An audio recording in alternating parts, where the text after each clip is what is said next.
Mr. Carter, are you telling this court you cannot even afford legal counsel? Yes, Your Honor. I could not afford one. Then you may be in very serious trouble. The courtroom was quiet enough to hear the shuffle of worn shoes against polished wood. Mr. Carter, the judge said, leaning forward, voice edged with impatience. The court notes you arrived without counsel again.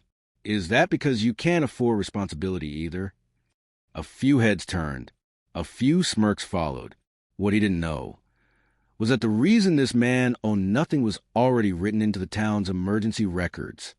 Before we continue, tell us where you are watching from in the comments. We would like to know how far these videos go. And if stories like this matter to you, stay with me, like this video, and subscribe to Black Justice so more people can hear these powerful lessons. Your support helps us keep telling stories that matter. Now back to the story. The man at the defense table was Elijah Brooks, a black man in his early 40s, average height, 5 feet 10 inches, lean build, deep brown skin, closely shaved hair, tired but steady dark eyes, faint burn scars visible along his left forearm, wearing a threadbare gray jacket over a plain white shirt, worn slacks, clean but aging shoes, posture calm and respectful. He didn't flinch. Yes, Your Honor, Elijah said softly. I couldn't afford one. The judge exhaled sharply. I suppose accountability is expensive these days. Each word made the room smaller. The judge was Harold Whitman, a white man in his early 60s, tall, 6 feet 0 inches, heavy-set build, pale skin, silver hair combed neatly back, square jaw, thin lips set in practice authority, wearing black judicial robes, posture confident, almost bored. You're charged with failure to pay municipal fines, Judge Whitman continued. Parking violations, property citations, a pattern of neglect. Elijah clasped his hands together on the table. Yes, sir. The prosecutor shuffled papers. No further comment. Judge Whitman glanced at Elijah's jacket, then his shoes. Mr. Brooks, he said, this court isn't charity. Poverty is an excuse. The silence did more damage than the insult. Elijah swallowed and spoke. I understand. The judge smirked. Do you? Because this is the third time you stood here asking for understanding without offering proof. Elijah looked up, eyes steady. I wasn't asking, he said quietly. A murmur rippled through the gallery. Judge Whitman raised an eyebrow. Then enlighten us. Elijah hesitated, just long enough to breathe. I sold my car, he said. Then my tools. Then my house. The judge waved a dismissive hand. Many people make poor financial choices. Elijah nodded. Some choices aren't financial. The judge leaned back, unimpressed. Then the courtroom doors opened. A woman stepped in briskly.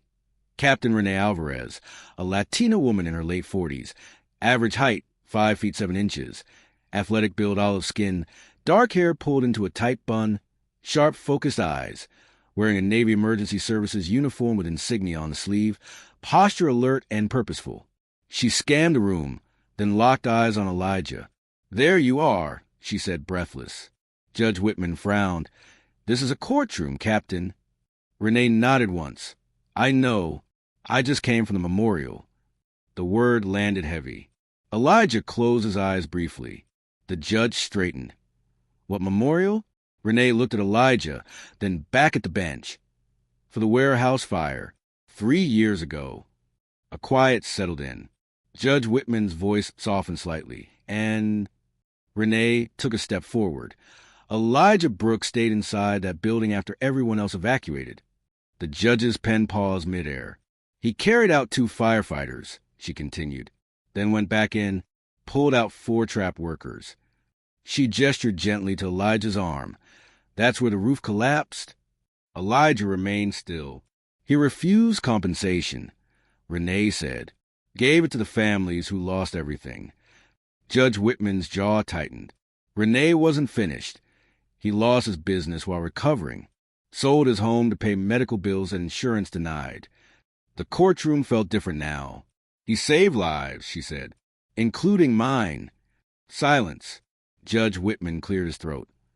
Mr. Brooks, is this accurate? Elijah nodded once. Yes, sir. The judge looked down at the file. then at Elijah, then away. He didn't raise his voice. He raised the truth. Judge Whitman removed his glasses slowly. The court will take a recess. When they returned, his tone had changed. All fines are dismissed, he said, effective immediately. The prosecutor blinked. Judge Whitman continued. This court also recommends a review of emergency responder support policies. He paused. And Mr. Brooks, I owe you an apology. Elijah stood. Thank you, Your Honor. Not triumph, not vengeance, just dignity. As Elijah left the courtroom, a few people stood, then more. Not applause. Respect. Respect costs nothing, but means everything. If this story touched your heart and reminded you that respect should never depend on appearances, race, or color, take a moment to subscribe. Your support helps us share more Black justice stories that inspire change, spark awareness, and remind the world what dignity truly looks like. Like and share this video and leave a comment. Your voice helps bring these stories to life and keeps the message alive. Is here. Your voice matters here.